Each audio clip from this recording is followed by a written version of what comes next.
Hallo Freunde der Technik, heute werde ich mich um die schwammige Lenkung kümmern. Die Ursache dafür ist der beschädigte Stabilisator. Ich habe ihn bereits abgebaut. Das Video zu dem Thema habe ich unten in der Beschreibung verlinkt.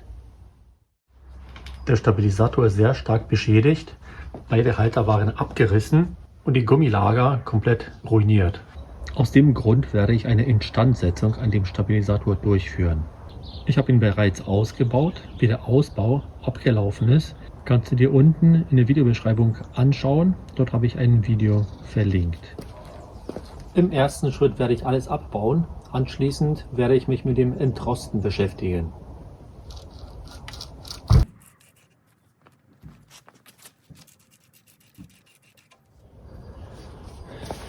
Ich habe alle Gummis abgebaut. Da sieht man auch, dass sie extrem verschlissen sind. Hier zum Beispiel gerissen. Innen auch alles total beschädigt. Also schlimmer geht's gar nicht. Dabei habe ich noch 2 Schrauben abgebrochen. Nun kann ich mit dem Entrosten beginnen.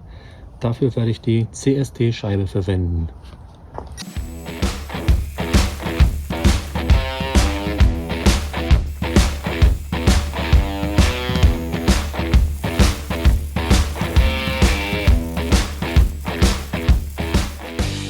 Ich habe die Aktion abgebrochen, weil ich sehr schnell festgestellt habe, dass die Stange nicht mehr zu retten ist.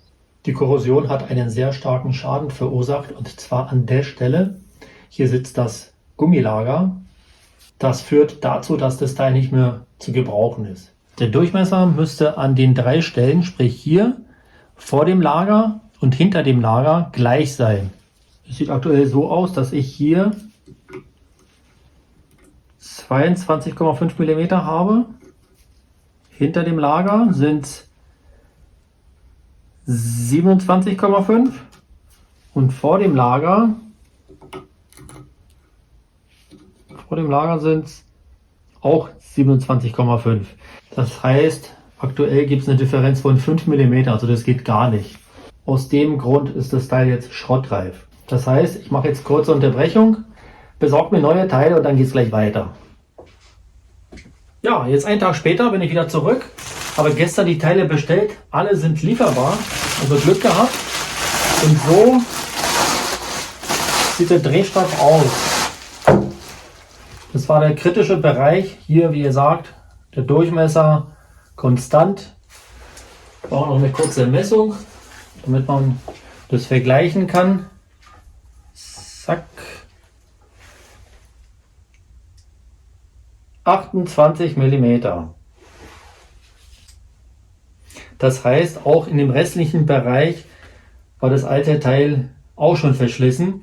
Das hätte ich aber auch mit einem anderen Gummi ausgleichen können. Da gibt es mehrere Größen. Das sieht man jetzt in der Darstellung hier. Ich habe versucht, hier alle möglichen Varianten darzustellen.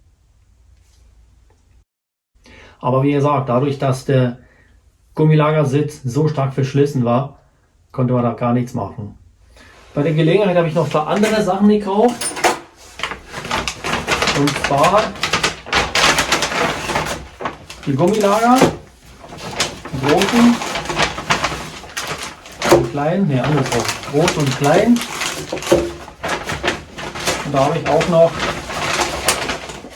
den Deckel für die Ölwanne genommen. Der hat um die 2 Euro gekostet. Meiner war schon ziemlich stark verschlissen. Das ist die Artikelnummer von dem Drehstab für ein T-Modell. Das ist das große Lager, 2 Stück. Und die beiden kleinen, das ist diese Artikelnummer. Jetzt zu den Preisen. Die beiden kleinen 6,56 plus Mehrwertsteuer. Die beiden großen Lager 8 Euro plus Mehrwertsteuer. Und der Drehstab 308,76 plus Mehrwertsteuer.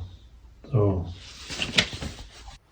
Da gibt es noch eine Position, die fehlt, und zwar, das ist der Halter. Davon braucht man 2 Stück.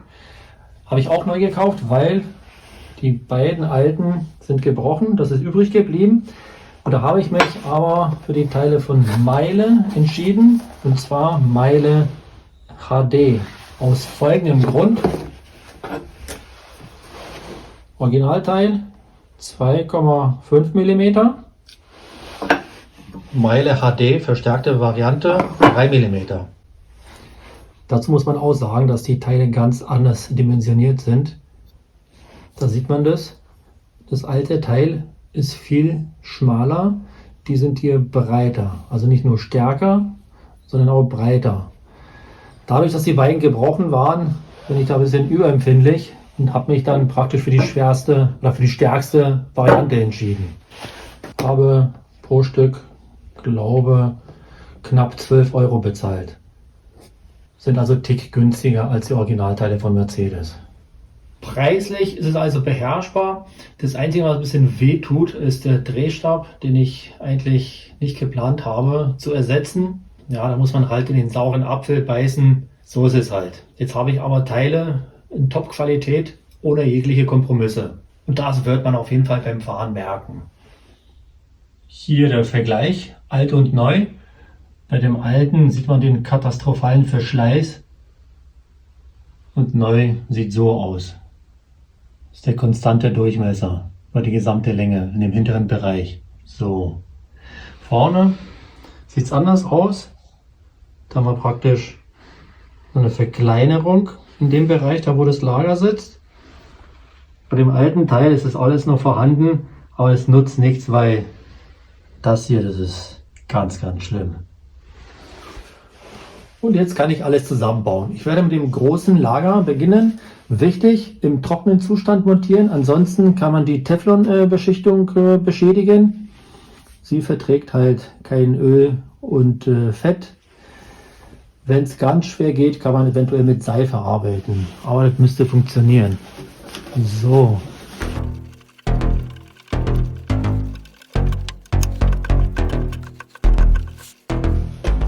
So, fertig.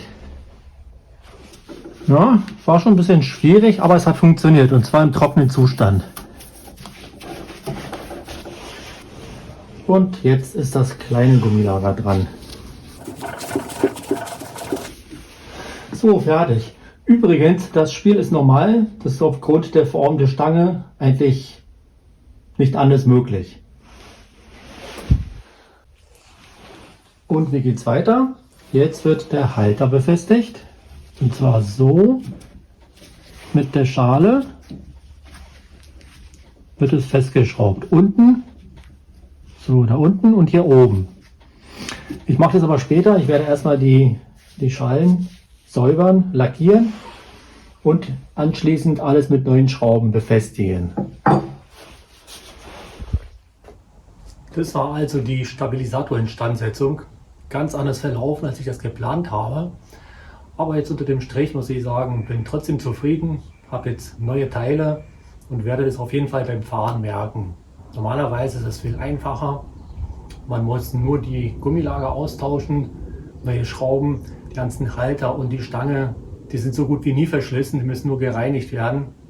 Ja, habe zwar Pech gehabt, aber bin trotzdem zufrieden. In diesem Sinne, bis zum nächsten Mal.